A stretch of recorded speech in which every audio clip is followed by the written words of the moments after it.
Hello everybody, this is Kimbra. I'm currently in New York City. I just returned from a 10-day trip to Addis Ababa in Ethiopia with Tirzah International.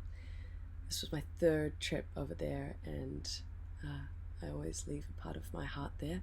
It is such an incredibly special place, and Tirzah is an incredibly special organization, so it was an honor to travel with them and to reconnect with a lot of the women that I'd met on previous trips and see how they're going now, see the children, and of course eat a lot of injera, a lot of shirowat and dorowat. These are the various stews of Ethiopian food, which is a real passion of mine.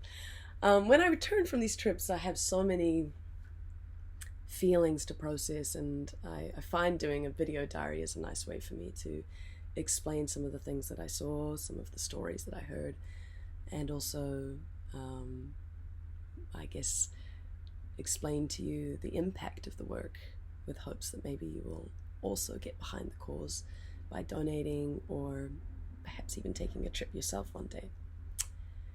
So Tirzah International is the group that I go over with. They're a really unique organization because they focus primarily on partnership with programs that are taking place in parts of the third world. So Ethiopia, they also work with programs all across the world, Syria and Lebanon and all parts of Africa. But I had a special love for Ethiopia, the music and the food, for a long time, so that's why I've chosen to go over there so often. They partner with a program called the Beza Empowerment Program, and this is run by a group of men and women in Ethiopia to help women with HIV to build sustainable businesses. So the work basically entails, making a selection of the women that need this service or this training the most, and the community actually volunteer people from their neighborhood, from their community that they feel are most in need. So you get this really honest and genuine, volunteering of names of women that could really use this the most, and they are 30 women that enroll into the training program. They're there for a year and then they graduate. So on these trips I get to meet the women who are in their first year, so they've just started the program. They've often come from pretty horrific living environments.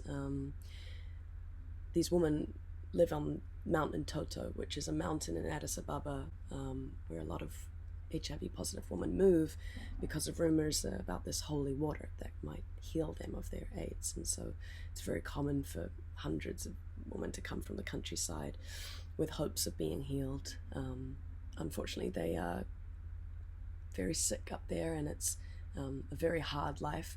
It's in some ways a very beautiful mountain, and it's interesting because I always think to myself, wow, Americans could come here and think about setting up resorts. It's so beautiful, that's what the West would do. But in Ethiopia, it's a harder life the higher you live up the mountain. And so most of the women are desperate to get down to the city to get work. Many of the women, before they were enrolled in the program, were doing extremely physical labor in order to make quick money to feed their children. One of those jobs that they take on is carrying big loads of firewood on their back. It sort of sits on their lower back. It's quite confronting to see photos or videos of the woman doing this task, because it's so incredibly labor intensive and hard on their backs. But the Beza Empowerment Program is all about helping empower them to get out of situations like that and take on a skill, and actually build upon it as a craft so that it can become lucrative and be the start of their self-sustaining business. So we get to meet these women at the start of their journey, and then we also get to meet up with a woman that have graduated from a year in the program, who now have self-sustainable businesses, who are selling vegetables, are baking injera, and selling them to restaurants, perhaps women that are sewing clothes, so on the cotton mill, preparing scarves, and then also women who are selling scarves to larger vendors. And all of these businesses are ways that they can receive healthy income, feed their children, get their children to college, to education, and also improve their own lives. So it's really fascinating to watch women at all stages of the journey. You see a heavier energy with the women that are first starting out. There's hope, of course, but it's early days and it takes time for a business to get off the ground. But seeing women that have been in the program for a year, for 2 years, that have, now gone on to be 3 years into their business, it's such an incredible shift and change. Their whole face is different, their whole light and energy and sense of self-worth is just so clear when you look at them. I want to talk about a few women in particular. There was a fantastic lady that we spent time with baking injera, and 2 of the women from the program actually were using injera as their main form of income. They use a mitad, which is a big electric griddle, and they put the batter of the sourdough bread, it's a sour type bread, quite tangy, onto this mitad, and it creates this amazing Ethiopian flatbread, which I eat copious amounts of all the time. So we got to spend time with them. We got to also make our own injera with them and also see how their businesses were improving, and some of them were able to create up to 50, maybe even 100 injeras a day, which meant real, substantial income, at least a complete turnaround from where they were previously. We spent time with another woman who sold vegetables. So she would line up all the various vegetables and fruit that she was selling on a mat on the ground, and she had her daughter working with her who would help to navigate the business deals, when they were selling with people. And it was a real joy to watch this woman do business with people in the village, and to be selling her product. They're not only making money, but they're learning to save money. So each of the women are putting the money they earn into a sort of community savings account. They're broken up into 3 groups, the 30 women, and within the group they have a chairperson, a secretary, all being run within the group of women, and they are accumulating interest on this money that they're saving. And eventually that also allows for them to take out a loan and build and build and build. So we got to meet the women that were the sort of elite members of the committee that had come to a place where they were now mentoring other women on how to save, and they were doing the books behind the scenes and keeping tabs on everything.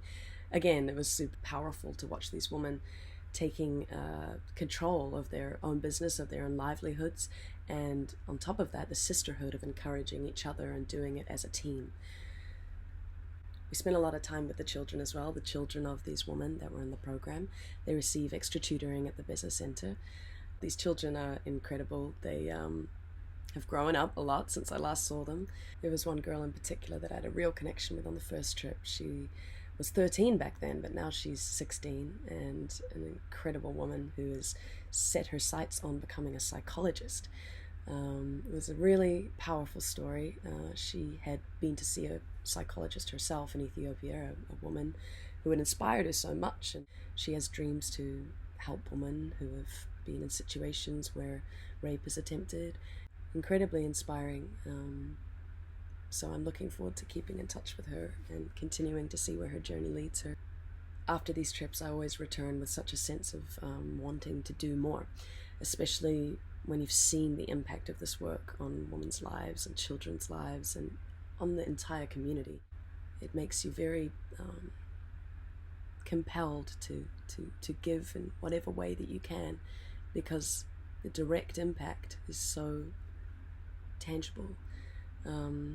And it grows and grows and grows as we invest in women, and I've really seen that, and it's deeply encouraging to me to have sort of witnessed the stuff firsthand. And what I love about Tirzah is that they are there to simply support and elevate, provide extra resources to the real heroes on the ground who are working every day with these women and children to ensure that they have a better future.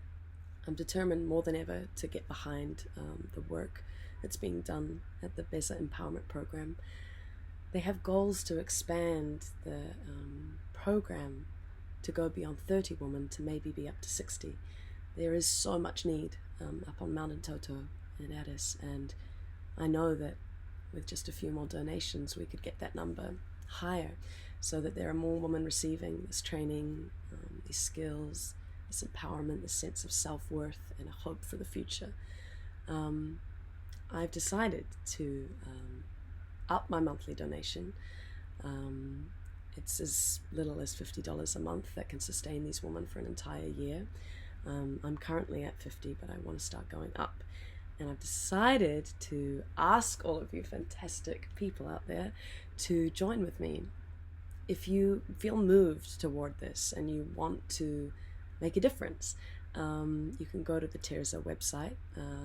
It's tirzahinterntional.org, and you can choose a monthly amount. It can be as little as $20, it can be $50, it can be $100, or it could be just a one-time donation. But please let me know if you do make a donation, especially a monthly one.